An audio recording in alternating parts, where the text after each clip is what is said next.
Welcome back to the channel. Today, we have brought you a new video related to the Japanese Grand Prix under our playlist, The Grand Prix Adventure. Generally, Japan is famous for staging some of the most remarkable races in F1 history, and for that reason, this event is very popular among motorsport fans. Throughout history, the Japanese Grand Prix has been shifted between different venues throughout its timeline and returned to its current venue at Suzuka back in 2009. Since then, the Japanese Grand Prix has been held there every year, except in the pandemic-hit 2020 season. We're going to discuss how to plan your Japanese Grand Prix weekend in detail. But before we proceed, hit the subscribe button and smash the bell icon for more exciting updates. Traditionally, the Japanese Grand Prix was held in the window of September to October. That's why it became the title-deciding venue in many seasons. However, the event has been shifted to the April window, before the Chinese Grand Prix, as part of Formula One's regionalization efforts related to their schedule.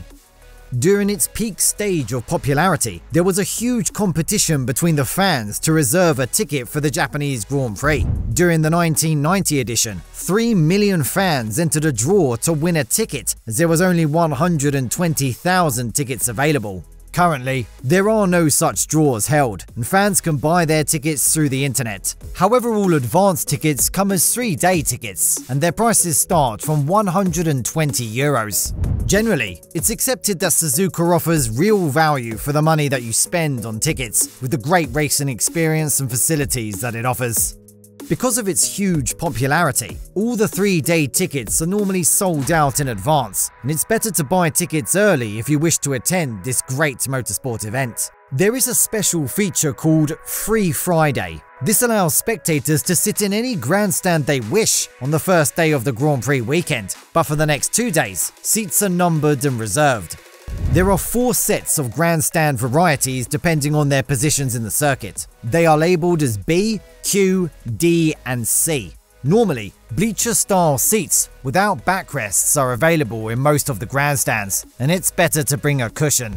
Apart from that, there are general admission tickets which allow access to the West Open area with free seating.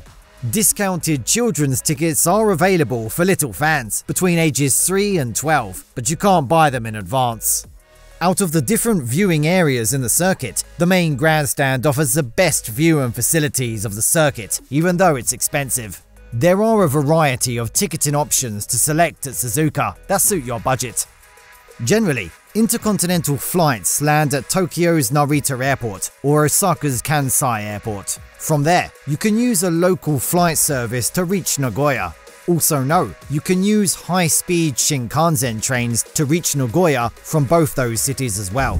Even though bus services are available between these major cities, it's less popular among travelers, as it's a more time-consuming option.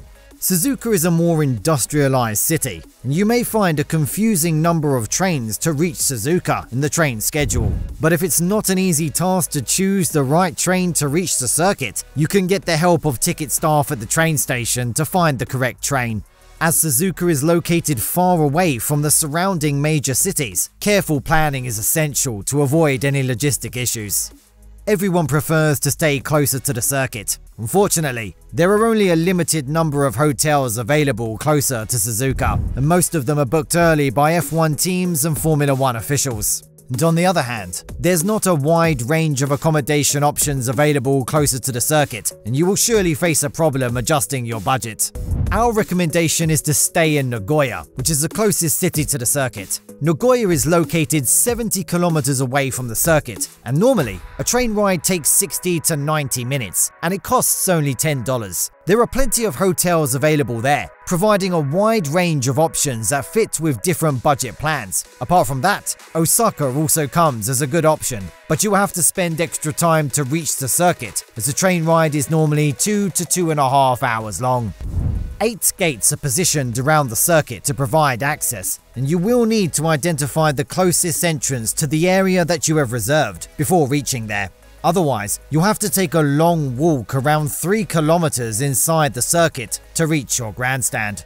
As the Japanese community is made up of a group of polite and law-abiding people, you will need to maintain better manners during your stay at Suzuka. There is a list of prohibited things that you will need to avoid while entering the circuit. They are strict on these matters. It's prohibited to bring in food and drink from outside, but you can find a large number of shops inside the circuit to buy them. There are a wide variety of food selections in these shops, from Japanese to Western, including common foods like noodles, rice dishes, and hamburgers.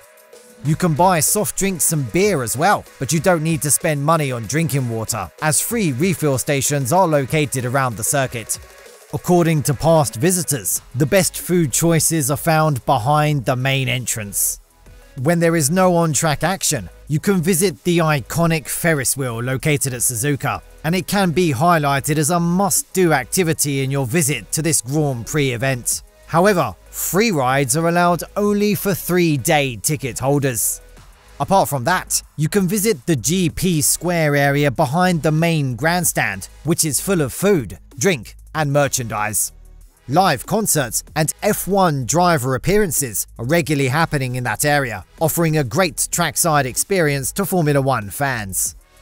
If you wish to stay around Nagoya, you can do some shopping around the 400-year-old Osu shopping district. Generally, any kind of product is cheaper in Nagoya than in Tokyo or Osaka. There are more than 1,200 shops in that region, and it's a great place to spend a few hours collecting some souvenirs to remember your visit to Japan. If you wish to get an idea about the history of the Japanese people, then Nagoya Castle will be a good option, as it includes a good collection of artifacts from the Edo period of Japan. But you can get a totally different experience in Osaka, even though it's not as famous as a tourist destination among foreign visitors. But there are some places to see and things to do during your stay in Osaka as well. One such main attraction is the floating garden observatory in the Umeda Sky building. This offers a panoramic bird's-eye view of the city, and it's positioned between two sky buildings as a structure which is suspended 167 meters above the ground, and it only costs $6 to get this great view of the city. Another main tourist attraction of this Osaka city is its aquarium, which is considered to be one of the largest public aquariums in the world. This one has been designed in a way that it offers the feeling that you're living with these creatures under the water for the 2 to 3 hour walk.